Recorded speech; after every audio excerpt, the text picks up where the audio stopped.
Changi Kom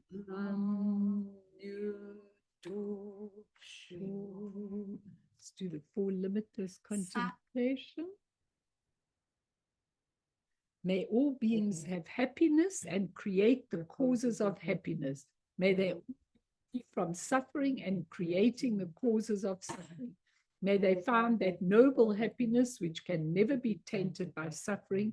May they attain universal impartial compassion, free of worldly bias towards friends and enemies. Sem jendam je dewatang dewe jutang den pa jujik, dungal tang dungal jujutang drawa jujik, dungal mepe dewa tampatang mindrawa jujik, nearing jaktang ni tang drawe tang nung chempola ni pa jujik. So good morning, everybody. Those that just came in. It's lovely to see all of you. If you could turn your cameras, I know you have a hard time with that, Sharon and Ron, but you can turn it on when you want to talk. So we're going to do part 10 of the Golden Letters, realizing the essential profound Dharma. Now, what I want to say to all of you, I'll probably do one more session after this, but if I wanted to, I could extend it much longer. I love the teaching and there's lots and lots to teach you, but I never want you to be bored. So you must give me feedback. You must say if you love it. I get quite a few comments from people who listen to it, outside of the group.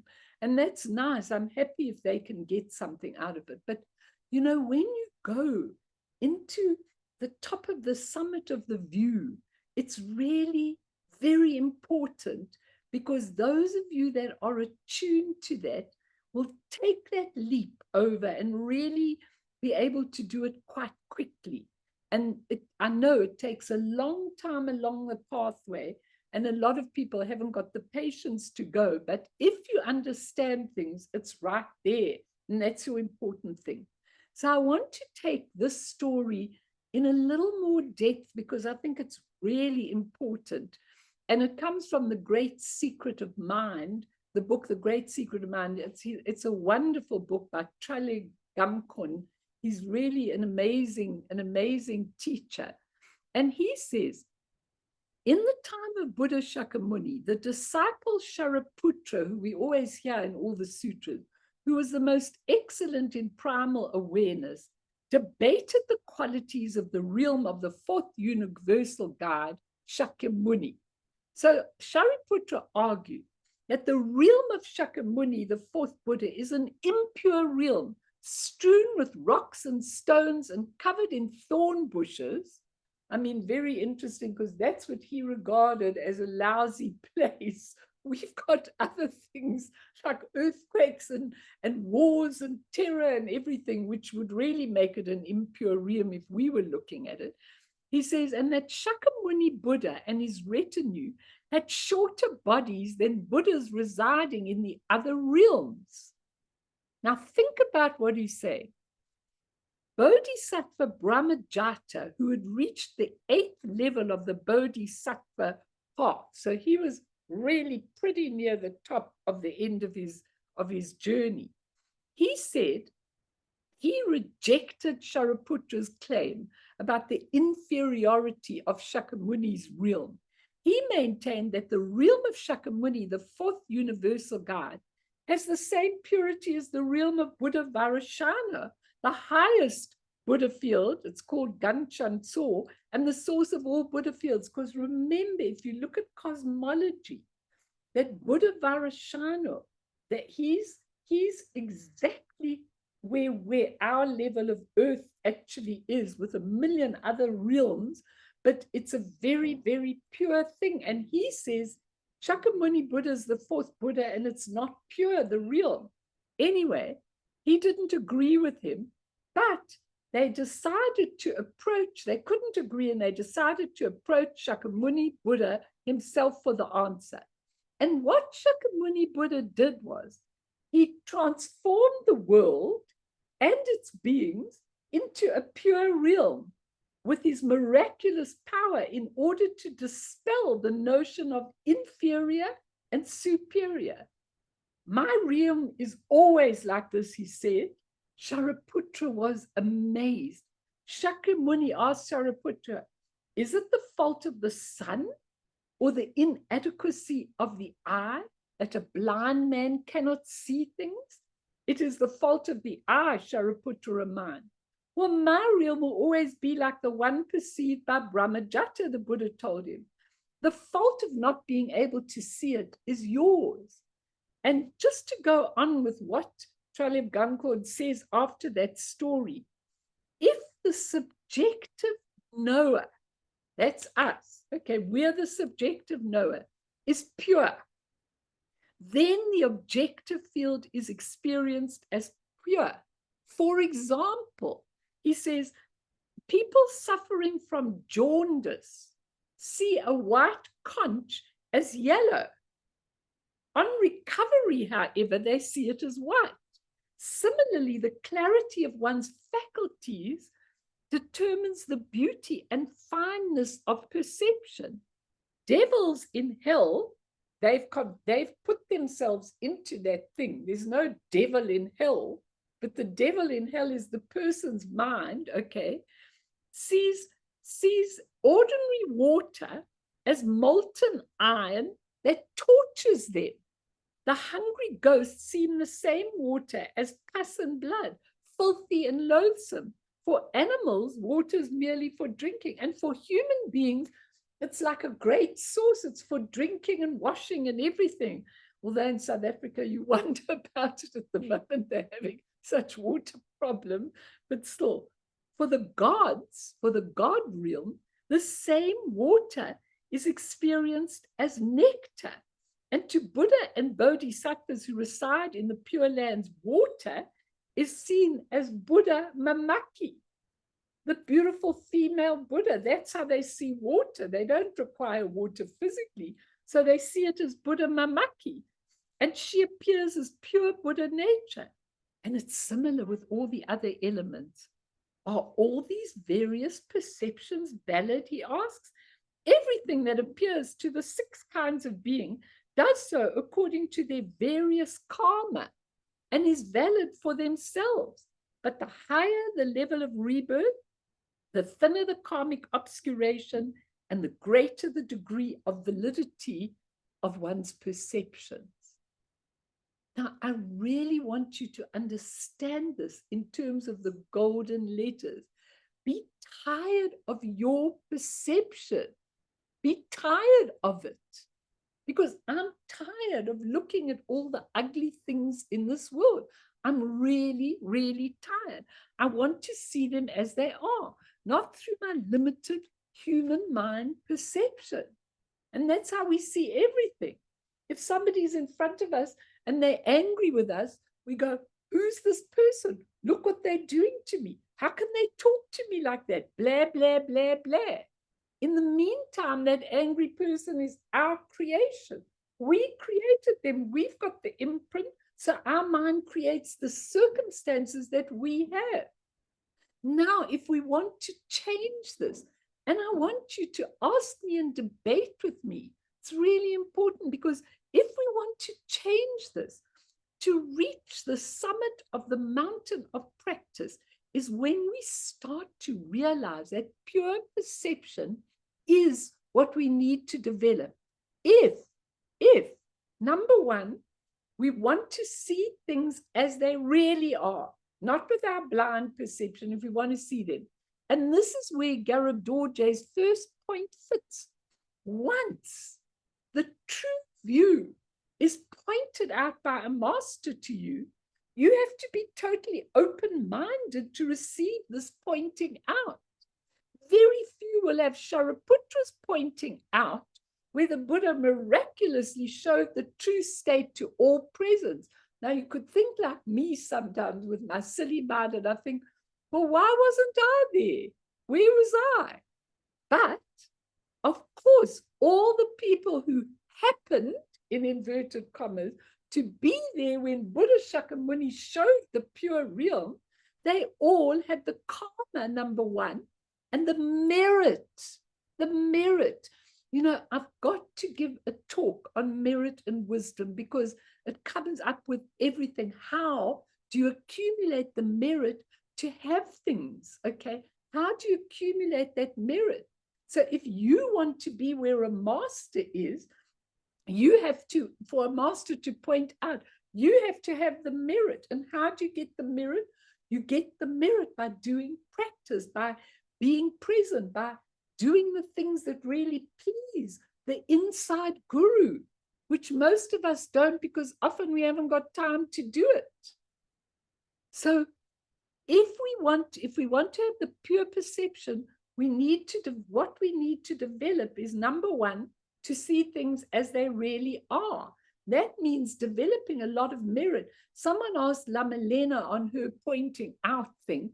They said to her, what happens if you've got a poverty mentality? A poverty mentality means you don't know how to give. You just don't know how to give, be it money, things, whatever. You don't know how to give. You just don't know how to give. You don't know how to develop generosity. So this person asked, you said that there were practices you could do if you couldn't get over it. And she said, of course, there are lots of practices. So for example, she said the golden taras, if you know how to do the golden taras, you'll get abundance because that's what the golden, the yellow tara represent. The same as Ratnasambhava, one of the 5 Buddhas that I'm going to teach about tomorrow night. Ratnasambhava is yellow.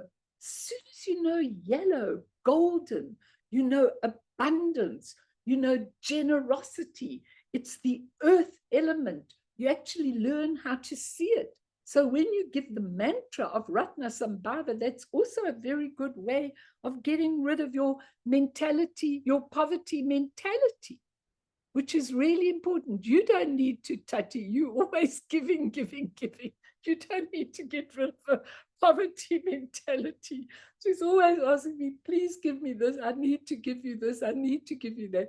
So beautiful to have a mentality like that, because you'll always have abundance when you have a mentality like that.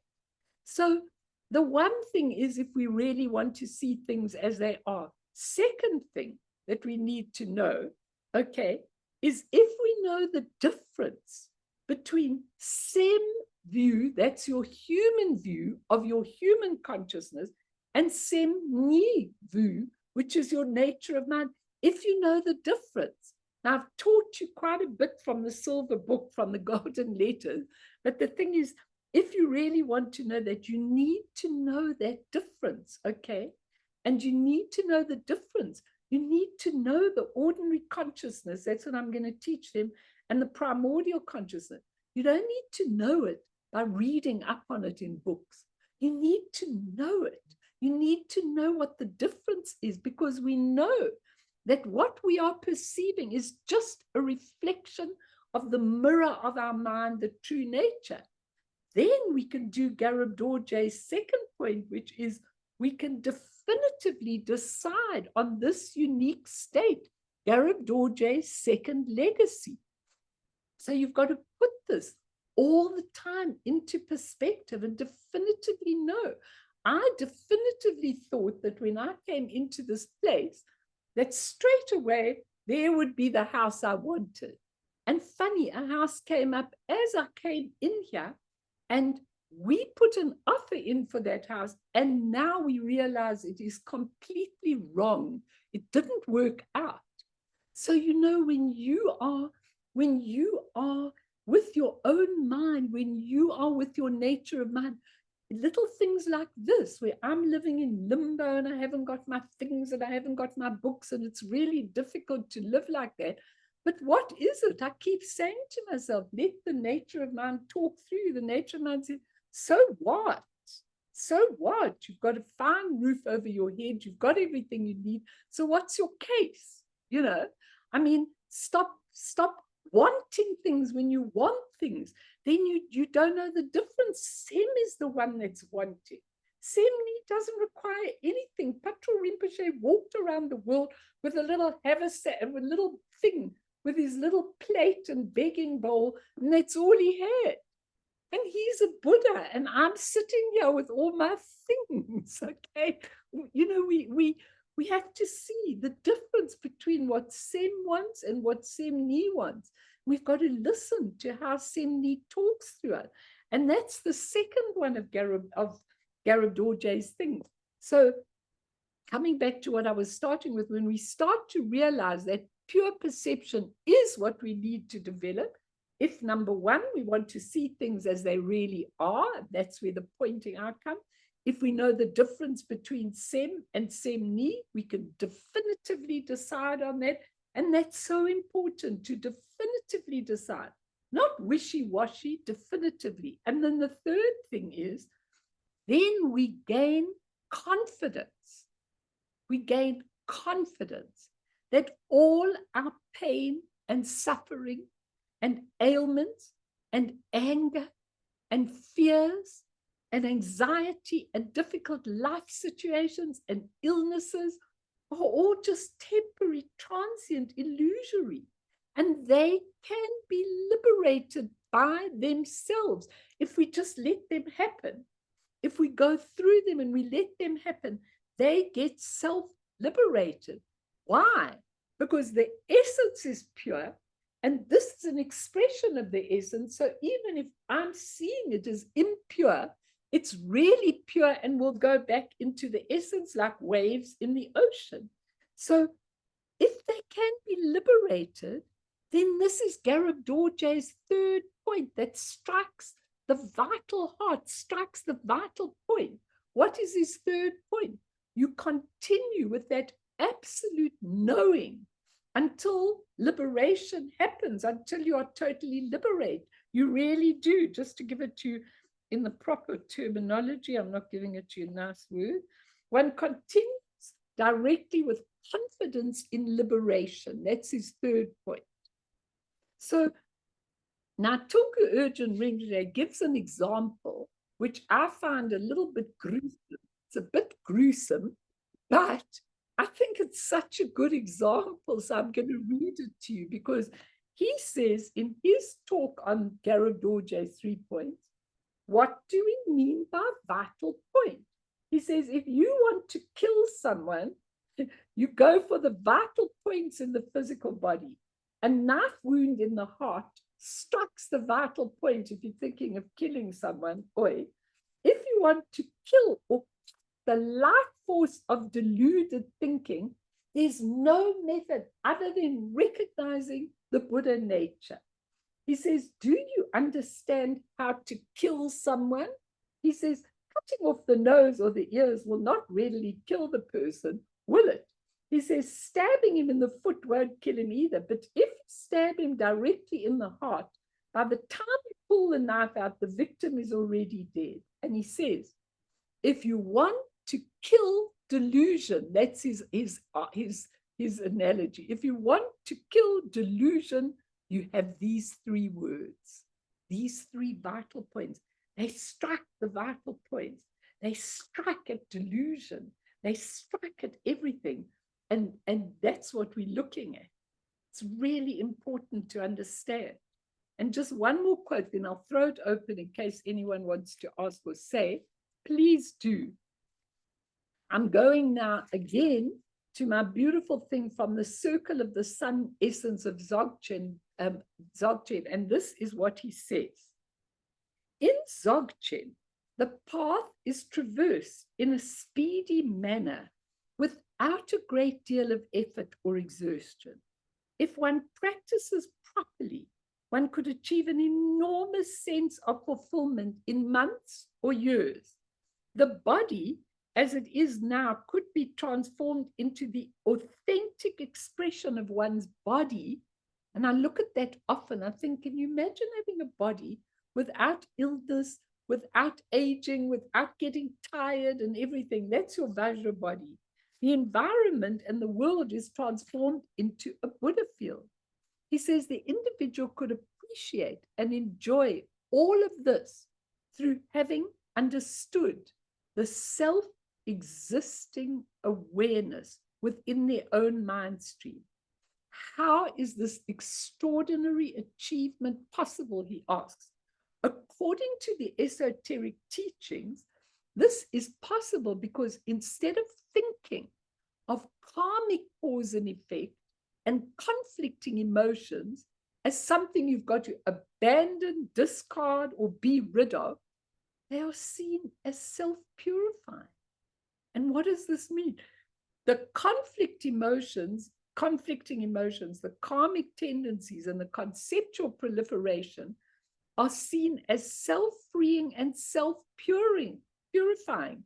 Because of this, the esoteric teachings are extremely superior. So in other words, if you're looking clearly at all your karma and your difficulties and your everything, and you suddenly go, you know, there's certain things I can't change.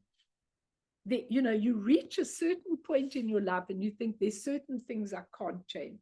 There are also a lot I can change, but there's certain things I definitely can't change. Okay. Now let me try and come to terms with these. Let me try and look at them and go through them so that I get liberated out of them. Because those things are not there because there's a punishing God giving you all these things because you were a bad girl. Maybe you did do some things that really deserved that. But we don't need to know, oh, I did this and this and this, and that's why I'm getting this and this and this. Because even there, you can't say it's coming from outside. When you start to see, and that's what the golden letters are about, that you create the circumstances of your life, no matter how hard they are, no matter how difficult they are perfect. And if you can learn to allow them to liberate, you will be free. You will be free.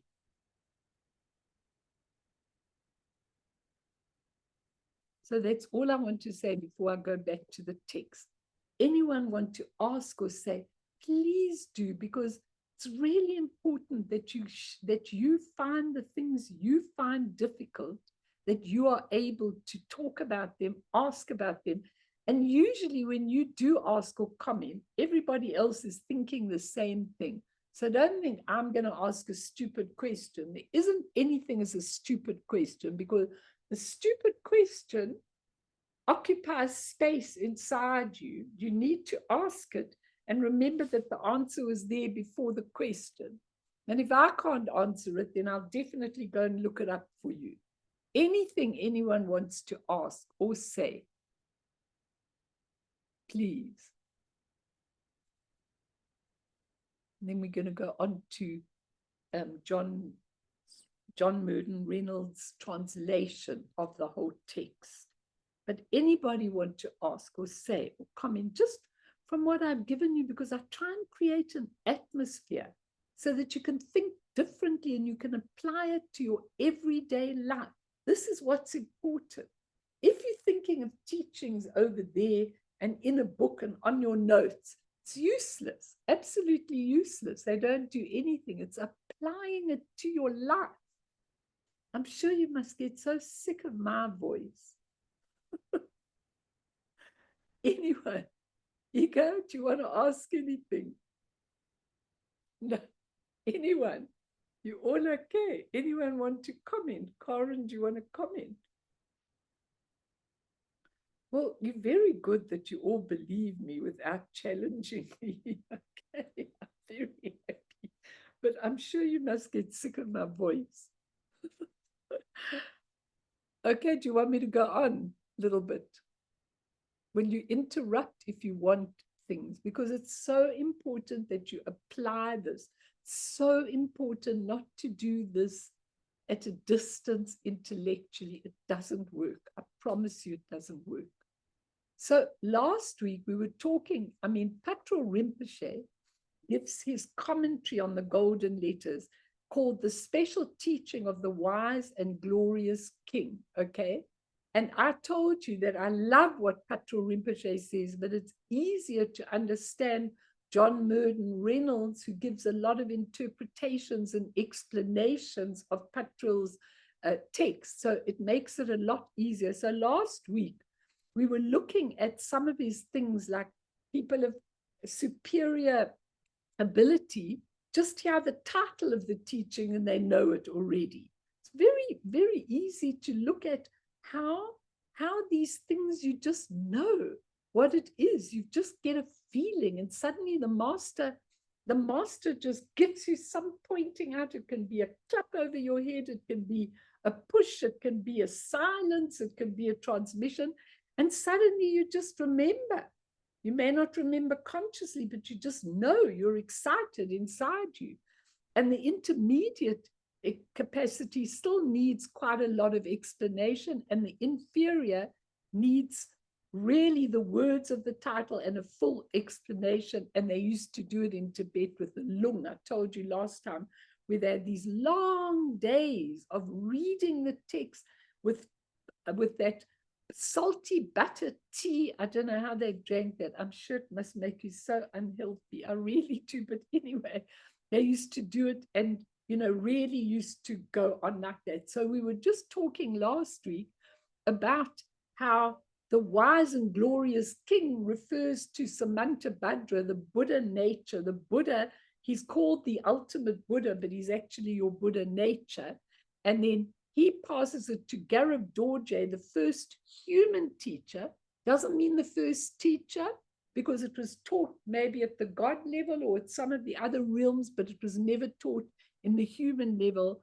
And so we were talking about the best way, the 3 points that strike the vital point. The best way is to pay homage to the guru, called Lama. La is the soul and Ma is the mother, to try and get the correct view. So that's where we got up to last time. Now I want to just talk to you a little bit about, you can go back over that if you want, the 3 kinds of gurus that John Murden Reynolds talks about, which is quite important for all of you.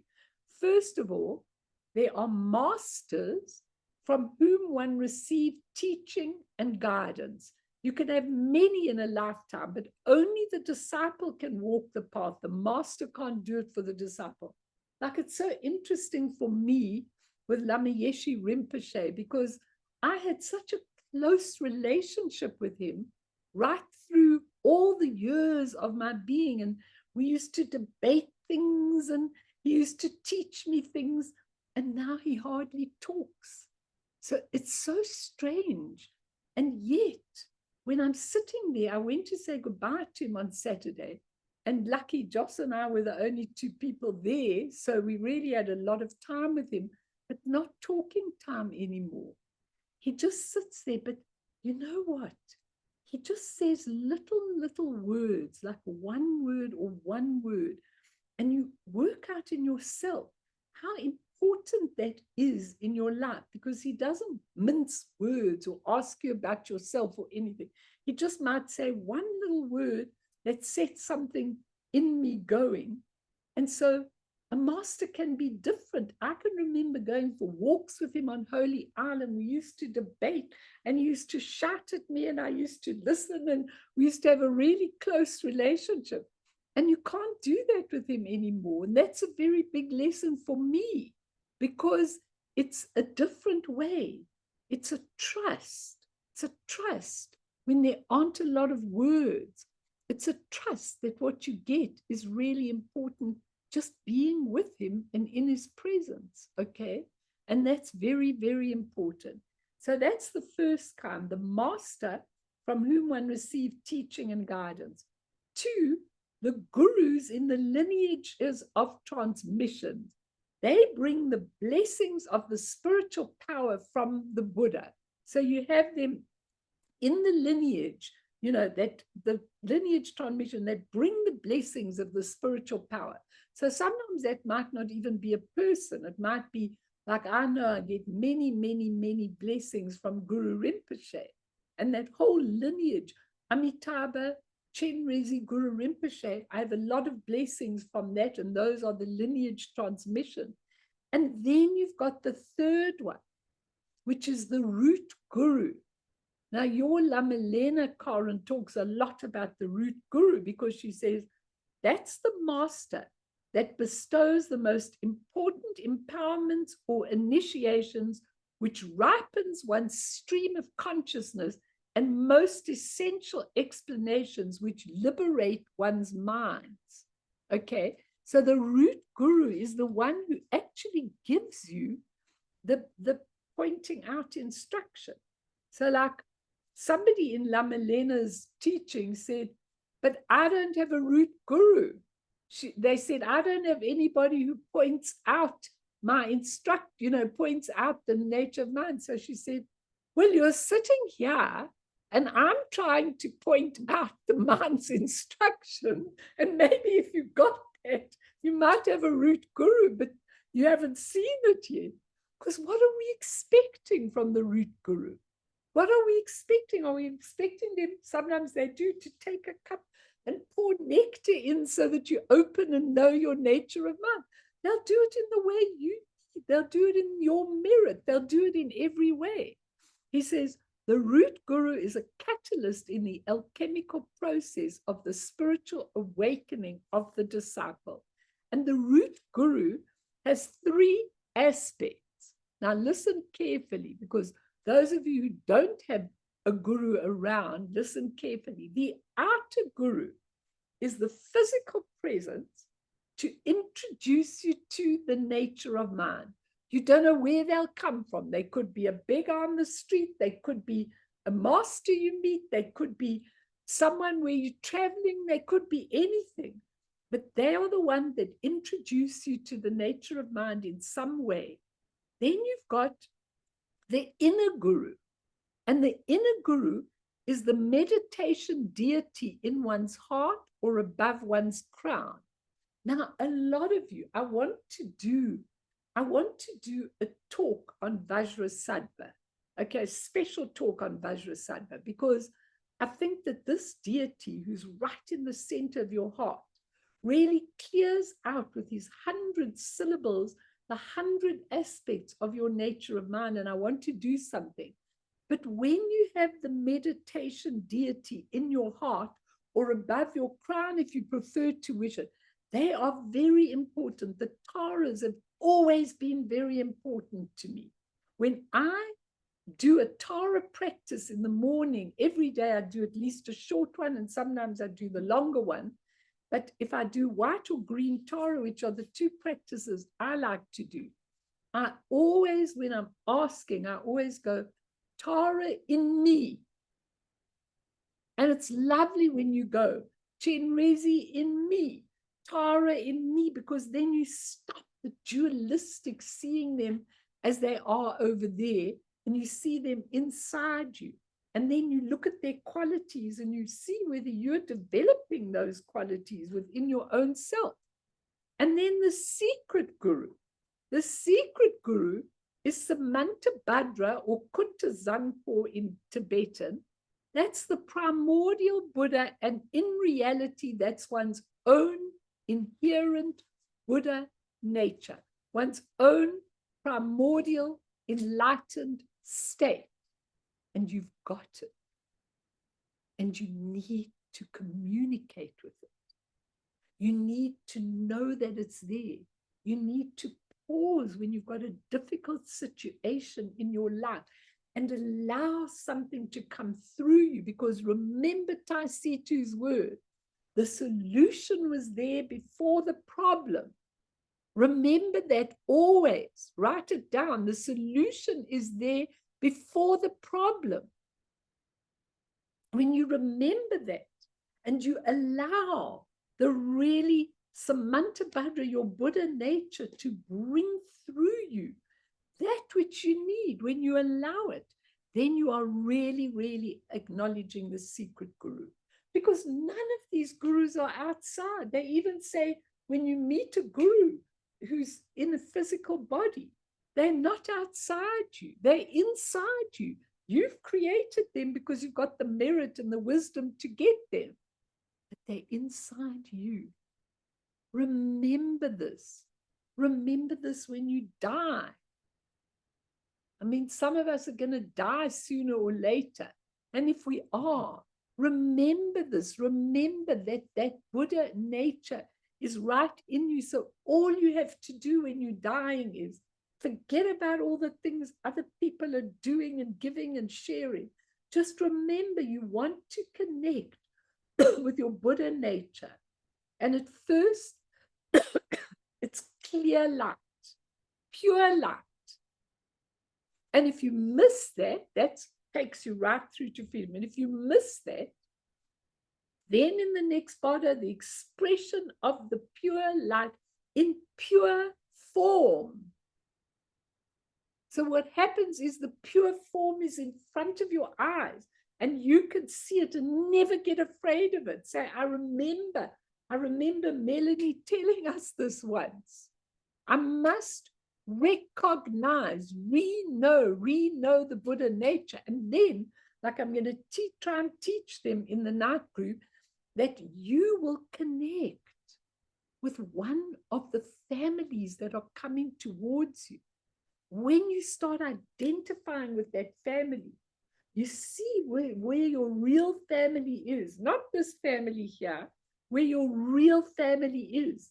And when you know the points and the characteristics of that real family, you can connect with it. And when you come to the borders, you see it, you recognize. As soon as you recognize, you liberate it. Remember this.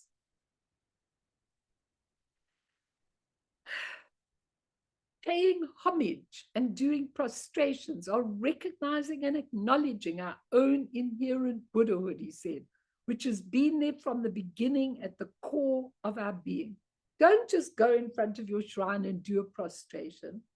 Think about, what am I doing? I was also thinking this morning, I must connect with Alan, and I think we must just do a discussion group off the cuff on all the nondra and what it really, really means. But I think we need to have these basic things really put in language that you can all understand and you can really relate to, because it's very important, you know, when you do a prostration. If you do a prostration and you're just going, I take, and you go down on the floor, it means nothing.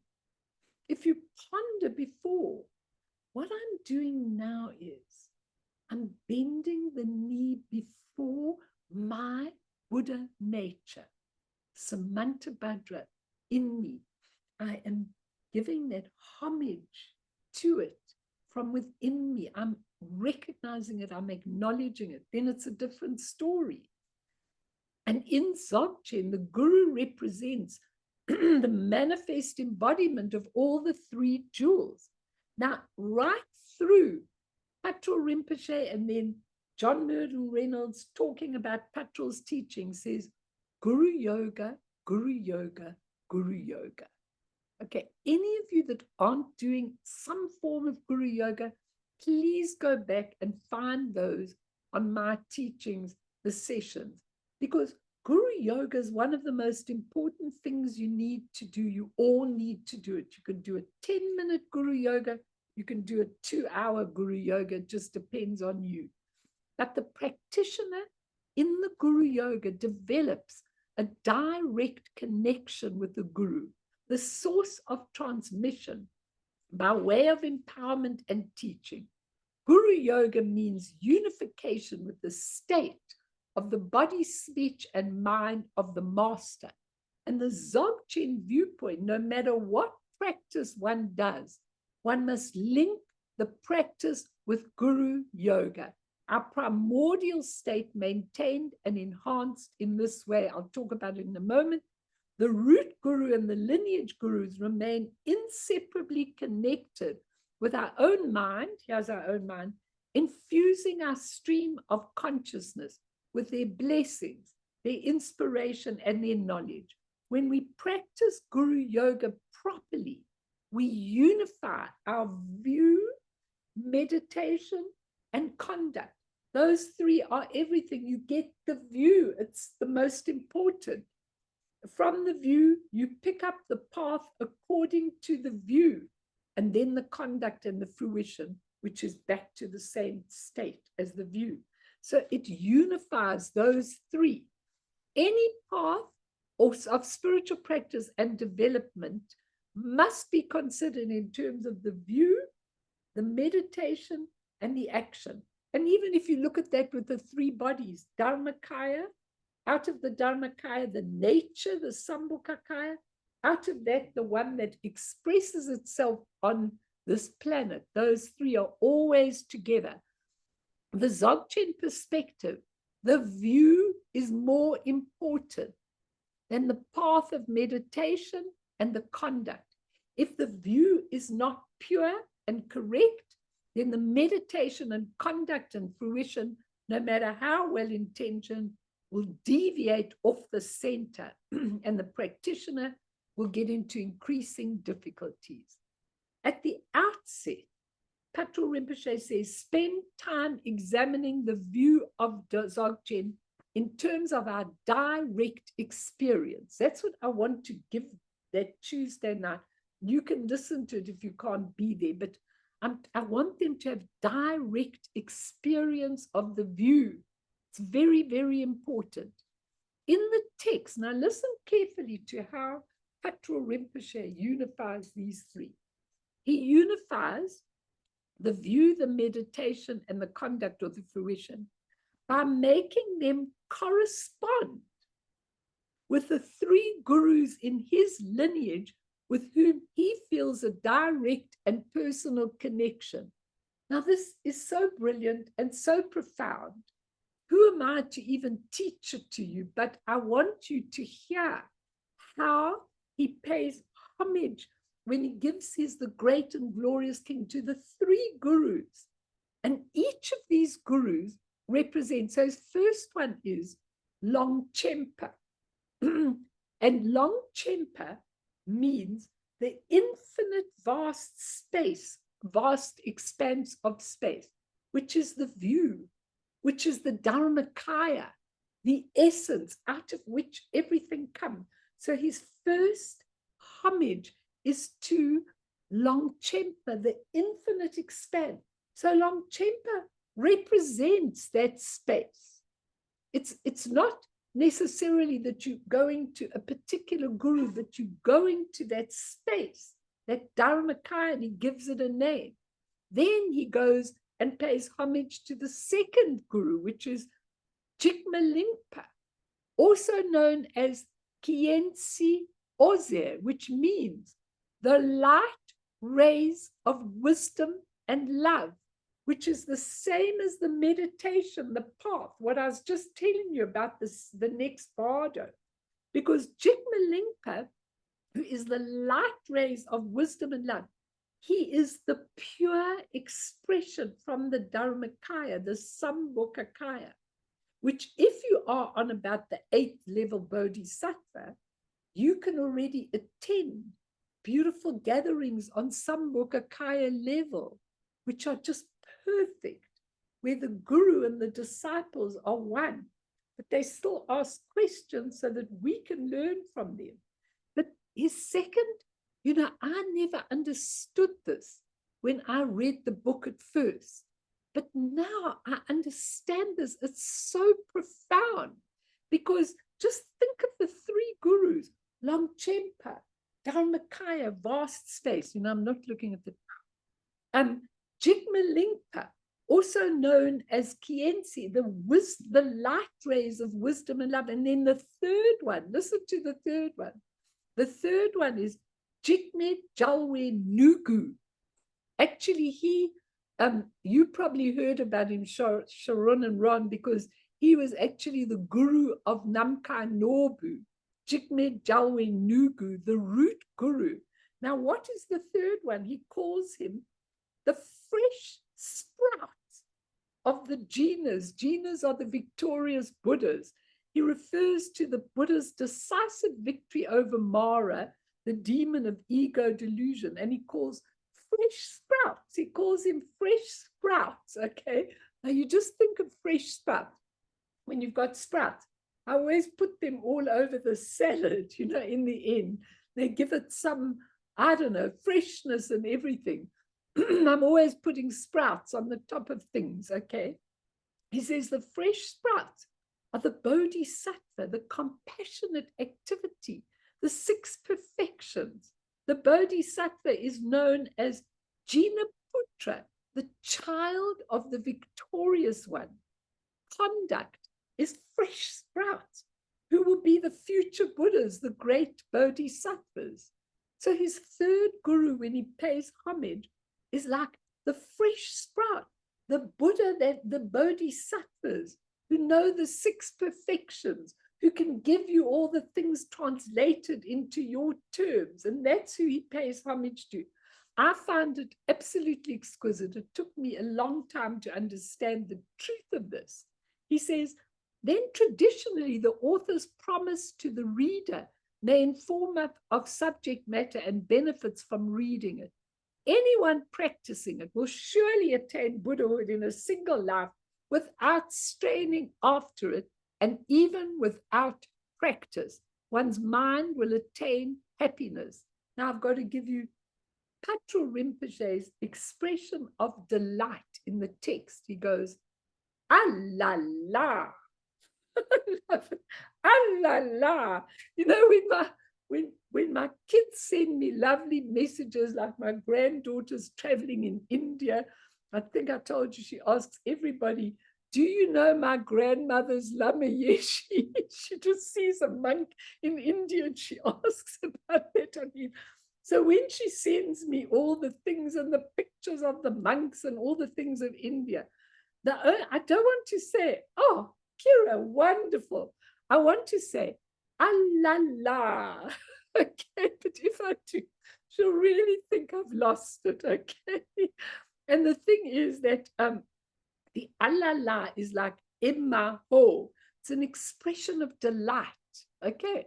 And we should all use it with each other. When you tell me something that you get it, I'm going to go, alala, you know, because I often say emma ho, which means how wondrous. But, you know, Patrul Rinpoche, he says so beautifully, if you can understand this, if you can get a thrill out of this, if you can relate to this, Allah, I will give you everything that I know with pleasure. But if you can't, and you're just going to intellectually dissect it, please don't give these beautiful teachings to people like that. So what I'm saying is, when he gives homage to the 3 gurus, it's very exquisite, because you have Longchenpa, Jigme Lingpa, and Jigme Jalwe Nugu. Okay, and each of them are different, because the first one's the expanse of the Dharmakaya, of the view. That's the view you need. The second one is the pure expression of all the colors and all the rainbows and the Buddhas and everything, purely expressed. And the third one is the fresh sprouts who can come to you with a freshness. You know, if we give these teachings in a boring way, then it's pathetic. Okay, I know that when I sit with this group, I'm always inspired by these teachings. And when I stop being inspired or stop giving it to you in an inspirational way, please, one of you just text me and say, Melanie, it's time for you to depart, because I really, really, really want to give you the Allah feeling that these teachings give me. As I put the things together, as I see how the mandala of these beautiful beings works, I'm so excited about it. And then I get into life. And then I'm so irritated with all the things that have to be done in life and everything. But I mustn't be. I've got to carry the fresh sprouts. If I give this to you as fresh sprouts, then I've done a good job. If I give it to you in a boring way and I just read intellectually, I haven't done a good job. So with all that intro, he then goes on to the first essential point, which is the pointing out. But let's do some meditation before we do. But let me just see if anyone wants to say anything or ask anything. And do Yes. please. Mel, before I forget, Yes, because you mentioned Namkhai Nobu, you know, his son, Yeshi. gives wonderful teachings, and he's got one in Paris.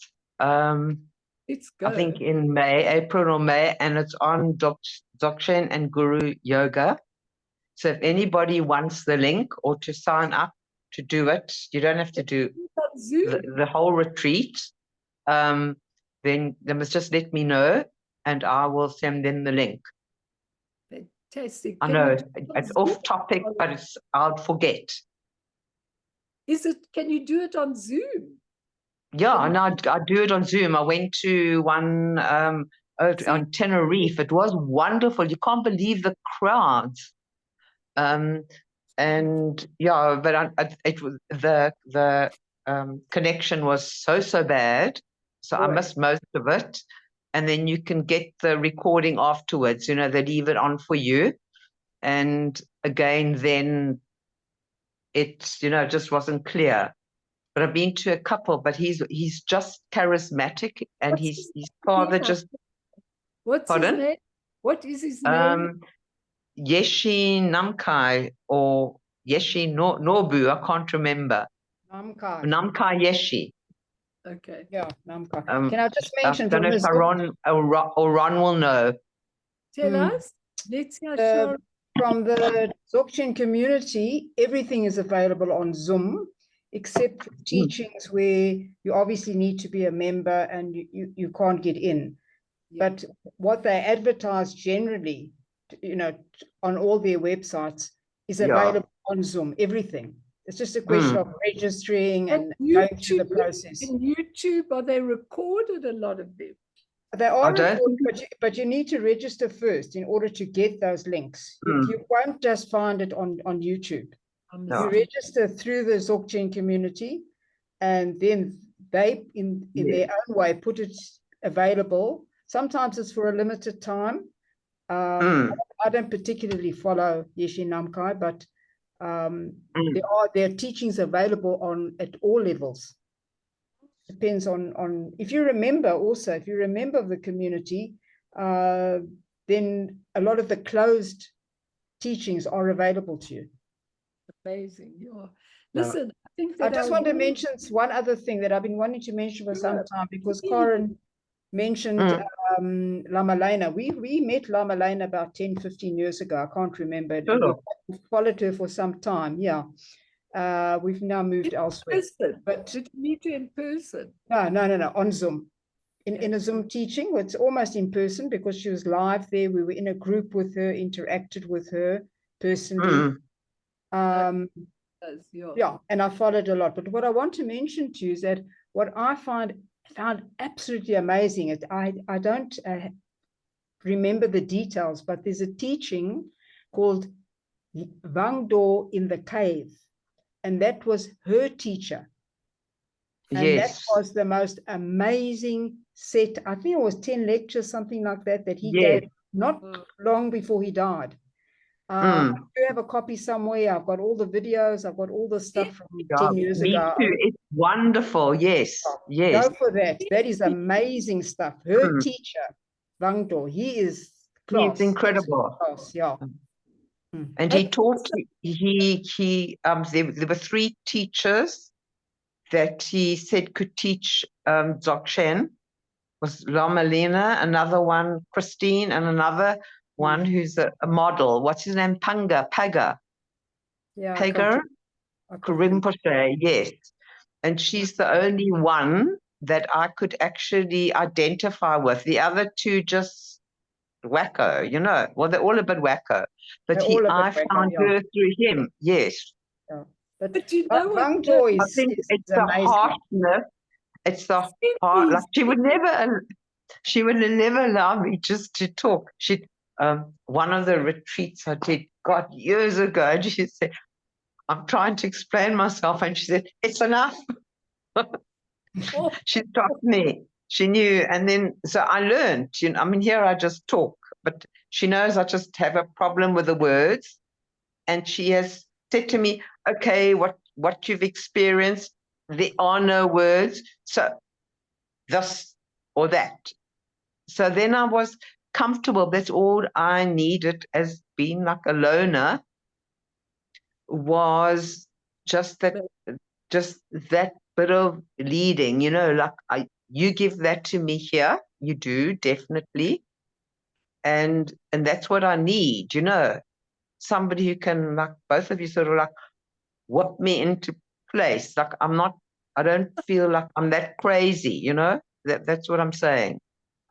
No, I But think she, it's wonderful what you're saying. And I think the fact that all of this that is available, send me. I mean, Karen sent me, you know, Sarah Kundrell, her work. And no, and you know, I've started now. you won't, it's incredible. I know. But I've got so much other work to do, preparation. Just do it. Yeah, I'm doing now the autobiography. She is quite an amazing dakini on earth, and she is so exciting, and everything she says, I love. I'll teach her eventually when I'm. Yeah, she was that. I suddenly remember. I think in the reading the autobiography, I must check it up. Remember that there was that Deloc who had the most amazing experiences. Yes, the Deloc that is her. I'm not sure, but I've got a feeling because she has all these amazing names. Yeah, she has more and more names. Because I think that Deloc in the book was a woman who really she was just pure. She didn't have the intellect to describe things, but she described a beautiful journey, you know, in the underworld. And I have got my book here. I wanted to look in it for the 5 wisdoms, how she experienced them and everything. Do you remember the name of the book? Because it's called Deloc. It's called Deloc. Okay. Yeah. I've just had a feeling that it was the same person, but I could be wrong. I mean, every time I'm like, as I say, I'm the autobiography, I'm just like reading more and more names. And so, was that her? Was that her? That name rings a bell. Oh, she's got millions of names. You don't even know half the time. Not millions. She's got many, many, many names. You don't even know that this is the same as this is the same as the, because that's what you call the multi-manifestation that these body achievers are able to come back. So many dimensions.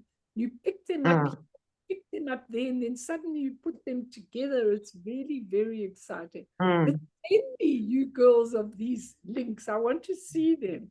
I mean, I really want to see them. Melanie, Melanie, can I just mention something? Because you've got a very mixed group of people. So we've been through quite a lot of these teachers and various experiences. For those who want a more, I would say, earthbound Dzogchen approach, it is available in a different form. Lamalena has her version, and all the ones you're talking about, they have their approaches, which are appropriate at times, depending where you are and the kind of personality you have. But a very sort of sane approach to Dzogchen is to follow Tenzin Wangyal Rinpoche. And it is available also on Zoom. You can register. You know, if you just persevere, it's Ligmincha International. We get the newsletters. That's the best way to do it. I get Lamalena's newsletter, everybody's newsletters. And I think he's got a group. He's got like not a WhatsApp group. It's a something else group. So you can actually ask questions. He's got a tremendous following. What I found about him is, you know, he's from the Bon tradition. So what happens is that he gives different names for the things that we're all used to. And I found that very confusing because I don't know which ones are the same. And so I don't want to start teaching when I'm teaching the 5 Buddhas, and I want to call them by the names. No, I'm not saying use it for teaching, but for your own personal development. You'll find that it's a very clear, but for example, the mantras, instead of Om Ahum, he's got Ah Om Hum. So it is different. And the mantras are different, but if you connect with him, they go in. They really do. Yeah. And I think another one is Dr. Ponlop Rinpoche. Ponlop. Yes, because he's actually, he teaches simply and nicely, and I think Yeah. that's also. Mel, Hmm? Mel, Hmm. if I Ron can- wants to say something. We're not giving him a chance. I've been Yeah, wanting you to can't say get in with something all for these the last women. 3 weeks. Oh, please. And now I've forgotten what it was. But but There. the one thing I liked about Lama Lena, she calls a spade a shovel. There's no doubt what she's talking about. There's no such thing as this is a nicety, that is a nicety. If it's available and if it's going to help somebody, anybody, then she doesn't leave you. Then she like lassos you into it, and she squeezes out all the stuff that you've kept inside and won't talk about. And then when she's finished, so are you. You're completely vain. You don't know what happened, and it takes you time, so you don't come back, which is a good sign. It's a good sign. But this is the one time. As soon as you mention her name, then something starts to happen. And as far as Tenzin Wangyal is concerned, with his first book that came out, that's when I first got hold of him, or rather his book. About 20 years ago. It was Who more are you than talking that. about? And you know, that first book, he was assisted there, or the comment made by Annie Klein. And she said that in this book, he covers more than anybody else has ever done in a book. He's covers such a wide span of teachings. And now, as he's growing older, so are you, so are we, but we don't believe we're growing older because he presents it in such a practical, simple way. You can Are understand. you talking about Tenzin Wangyal? Yes, Yes. yes. Now I'm talking about Tenzin Wangyal. That's wonderful. He's wonderful. And- Nicola's not here, but she swears by him. You know, she goes to all his. Mm. You know. Amazing.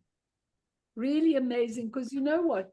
The fact that this is available now is absolutely wonderful. Okay, in the old days, nothing was available. And I'm always looking to see if Zongsa Kienzi is going to be talking. He never talks directly about Dzogchen. He'll talk down, but he doesn't give a lot of direct teaching. But a lot of these teachers are giving direct teachings, and we've got an opportunity, which is golden, la, you know. So it's important. So let's do a little meditation. Thanks, Ron. That's very having him there. I'm just going to put on the thing to get the sound for you. Right.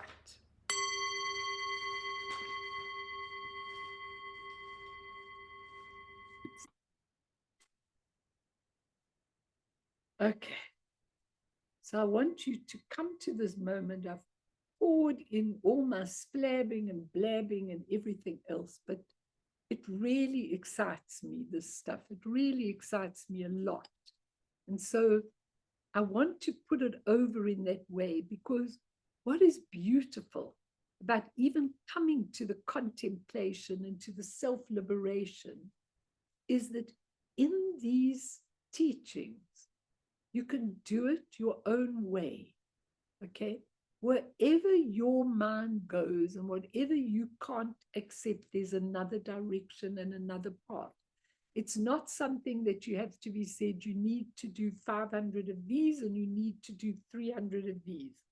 The thing that for me is very important is if you don't do regular practice, it really becomes very, very difficult. Not because it's difficult, but because in this world, there's just so much distraction. And there's so many things that interfere with everything that we're trying to do, that your practice on a regular basis, and we'll talk next time a lot about how Patrul Rinpoche puts the Guru Yoga into the Dzogchen. And when you do it, like I would not go a single day without doing my Guru Yoga with Guru Rinpoche, and getting those 4 empowerments on a daily basis. And the last one, which is the word empowerment, is the one that has the least words, and it's the one that opens you up to recognize. It's called the word empowerment. It can be given in one word or even in a symbol. And it's not about words. And none of this is about words. So I want you, every time you sit down, if it's for 3 minutes at home, to breathe into the spaciousness of what he calls his Guru Longchenpa, the vast, vast spaciousness of your mind, which is emptiness plus wisdom, emptiness plus awareness. The difference between space, when you look at it in your room or outside, is that this has the absolute nature of awareness. Everything that happens, you need to know. You need to be aware of. It doesn't have to be in words, doesn't have to be long. But when you breathe into the space without words, you realize that everything you are going through, the difficulties, the negative emotion, the absolute pain that you feel, your illnesses, your being out of balance, can all fit beautifully, because it's only your own perception seeing it in that way, your impure perception. And you can pray inside your heart that you're able to open up into the spaciousness and see it as it really is. A lot of you, I've got about 5 of you that aren't here today, that are really suffering from very life-threatening illnesses. And you know what? My answer to these people when I'm in touch with them all the time is, it doesn't matter whether you stay or you go. You just make yourself absolutely prepared, because where that vast space with awareness exists, I am the embodiment of emptiness and wisdom. And if you can remember that, then it doesn't matter what you've got to go through, because those are all just illusionary, temporary things. They can easily be absorbed into the spaciousness of your mind. So breathe it all in, and when you breathe out, let all those balloons tied to your fingers, the hassles, the fatigue, the illness, the lack of money, the lack of this, the lack of that, the difficulties, let them all go up into the space. They liberate themselves. If you can do it straight away, every time you're in that situation which is difficult, you just let it be. No analysis, no intervention, no picking it up, no dissecting, just allowing it, surrendering it to it. Then it will liberate of itself. Why? Because it is already pure. We just can't see it. And so when we don't intervene with sin, then we are living not in the reflections of the mirror, but in the mirror itself. Self-liberation means it liberates of itself. In the contemplation, the most important thing of everything is that we realize that the essence and its expression, in whichever way it expresses, whether it's beautiful expression of a retreat you're attending, whether it's beautiful expression of the pure elements in their beautiful colors, whether it's any beautiful expression or any ugly expression of deprivation and heartache and sadness and depression and fear. Doesn't make any difference. In contemplation, these meet each other.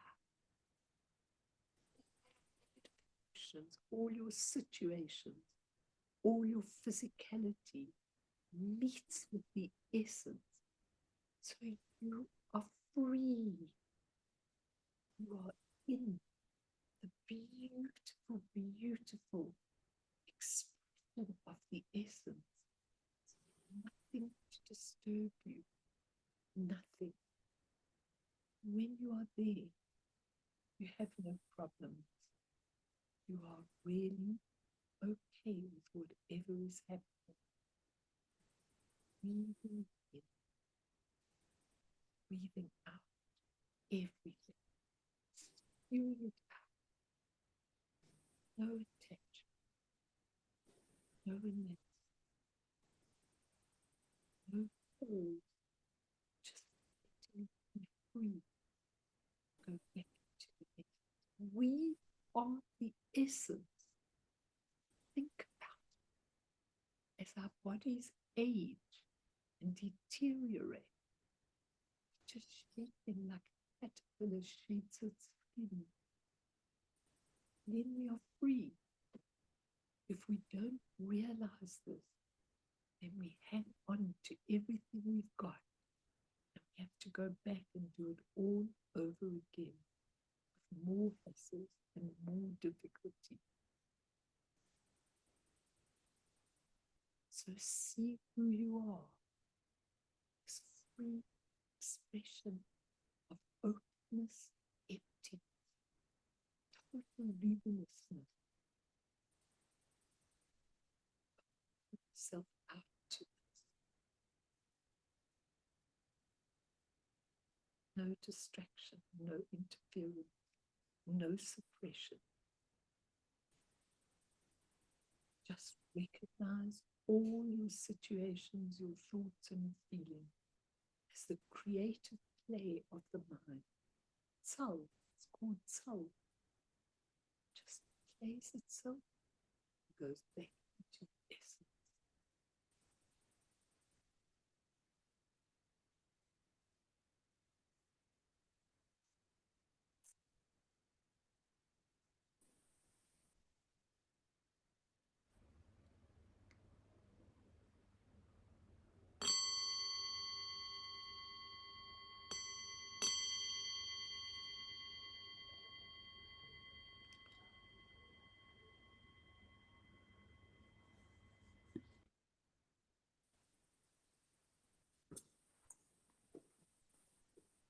So let's dedicate. And what I want you to also do, which I should have said, is that the sound that you hear inside your head, it's like starts off as a little tingling.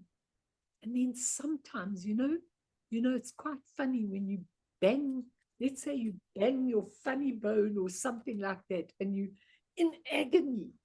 And in that moment, I don't know if any of you hear your head going, zzz.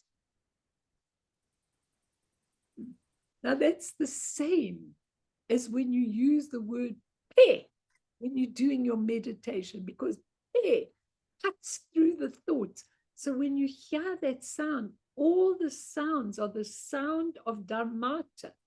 Every mantra goes back to the sound of Dharmata. It's an entree to the Dharmata. So when you hear it in your head, when you're sitting quietly and suddenly you hear zzz, think, what's that? Have I got tinnitus? No, you're just hearing the beautiful, beautiful sound of your true nature. It's spacious. It's the sound is mantra. It's pure. We just have to get there, everybody. And the funny part about it is you don't have to do anything. Please go, Luce. You don't have to do anything to get there. You're already there. You just have to be awake. That's all. So let's dedicate for all sentient beings, especially those in the earthquake. When I think of that huge building, that collapsed that I saw, oh my God, and people are under the ground. And I'm going like, please see your destiny as illusory, impermanent. Don't take the trauma of this with you. Just leave it behind. May beings leave behind the traumas that they go through. May they really be able to awaken and see that this is all temporary, illusory, like anything, like a mirage. And really, really, really, through this merit, may all beings attain omniscience, may all obscurations fall away from the stormy waves of birth, old age, sickness, and death. From the ocean of samsara, may all beings be freed. Sonam diye tamche zipane topne nepe tranam tamshe ne chegana chi balak topaye sipe sole doa do warsho.